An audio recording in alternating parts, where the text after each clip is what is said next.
Nobody knows how many live in Mexico City's enormous city. Some demographers say 18 million, 20 million, some claim.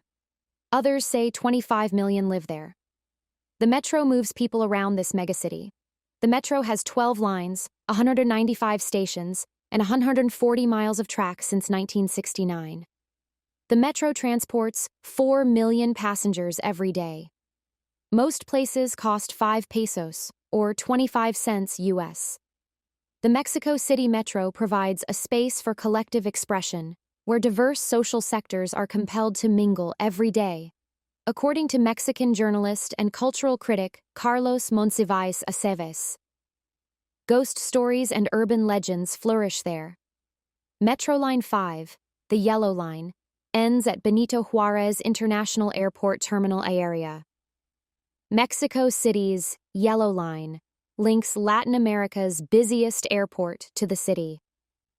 The Terminal Area Metro Station serves tens of thousands daily. The weird occurrence has been noticed by many passengers. Story variety is low. Elementary school girl plays red ball. Ball bounces to unknowing experiencer. The child asks the stranger to tie her shoe after receiving the ball. The viewer sees the girl's legs and torso vanish as she ties her shoe. In other versions, the girl growls and her eyes darken before leaving, possessed. In one version, the girl's ball is her skull, and when the kind stranger catches it, they drop it in horror. Girl gone by then. The longest Mexico City subway line is olive-colored Metro Line 3. From Indios Verdes Station to Universidad, it runs north-south. People who have heard about strange creatures between Tlatelolco and La Raza stations visit a short northern tunnel stretch. Urban tales and eyewitnesses claim dog-sized rats attack people on the tracks. In the late 1970s, rumors spread that a pig-sized rat came from the tunnel and killed a tiny kid waiting for a metro train with her parents. Transit workers and visitors have reported a hunched-over furry humanoid prowling the semi-dark tunnels near Tlatelolco Station. Similar species have been observed in tunnels south of Metro Line 3's Viveros Station. Commuters nickname this creature Ratman. According to Metro commuters, the Ratman is making screaming sounds from Vivero Station, south via tunnels to Miguel Ángel de Quevedo.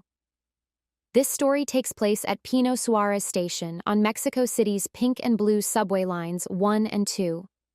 The station is noteworthy for a discovered section of a 1490s Aztec pyramid dedicated to wind god Ehecatl. Tiki shrine was discovered during station construction in the late 1960s. A weird storyline repeats every few years at the station. Some years ago, this story was recounted. A metro employee and station worker inspected the rails after the last train departed for the night. The worker was astonished to see someone else checking the rails and thought they were new and in the wrong place. The worker addressed them. A stranger said he examined the tracks after the last train left the station. Transport worker provided supervisor a phone picture of person. The supervisor was shocked to identify the mobile phone photo's subject. He died years ago when a runaway train killed him while inspecting metro tracks. Rail workers must face oncoming automobiles. The dead inspector changed direction and couldn't halt the rushing train behind him. The supervisor contacted several old-timers, who described seeing the cheerful ghost of the guy working decades after an injury. The last Line 7 Orange Line station is the backdrop for this horrible tragedy. The line ends at Barranca del Muerto, meaning ravine or gully of the dead. This station was built beside a mass burial of early 20th century Mexican Revolution warriors. Uneasy spirits prevail throughout the area. Barranca del Muerto begins when all metro trains stop early in the morning. A train passenger woke up alone in the car as the train halted in a tunnel overnight. After departing the train, he spotted 2 men fighting in the tunnel. Taller man seemed to be killing shorter man. The sleeping man approached the 2 guys to break up the fight and witnessed the larger man biting the bleeding neck. The man cried, "Vampire!" and ran to the nearest police station, mocked for giving cops his story. Some say the man saw a nasty drunken fight. A confused human bit her, not a vampire. Others believe this story was fabricated to scare younger train passengers. Teens riding late-night trains may fall asleep. People in Mexico City may have remained up worrying about vampires on the last trains. The gray line joins the green line at Garibaldi, its northern end. This station is named after Plaza Garibaldi, a nearby monument to Francisco Madero's Mexican Revolution soldier, Giuseppe Garibaldi II. Although a common line transfer point, this station is nothing exceptional. Since the station opened in 1994, hundreds of tourists and transport staff have encountered a veil-wearing black woman. She occasionally slides softly over the platform and trails as a shadow. She sometimes seems scarier and uglier. An ugly old woman with a shroud intends to injure or cause problems. Parents beware. She takes abandoned kids to her urban nest. The ghost may be a little Spanish noblewoman whose family controlled the metro station's land during colonial times. Because of her infidelity or other wrongdoing, she will haunt Garibaldi Station. Mexico City's Blue Line crosses Tenochtitlan, 500 years ago's Aztec capital. Transportation workers and visitors have seen ghosts at Pino Suarez and Zocalo stations and tunnels. Most apparitions are Aztec men.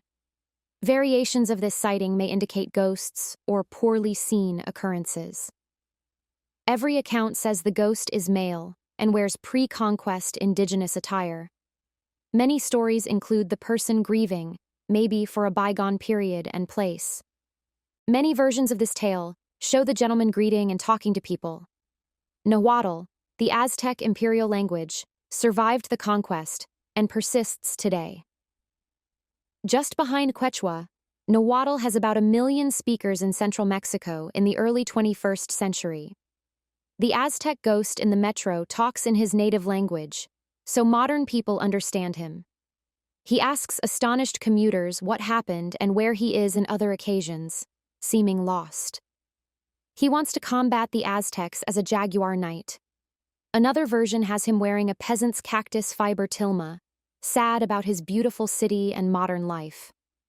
Local media have documented some of these sightings, and many Mexico City residents think that these Aztec ghosts are real souls lost in our time, maybe puzzled, and wanting to return to their old capital city.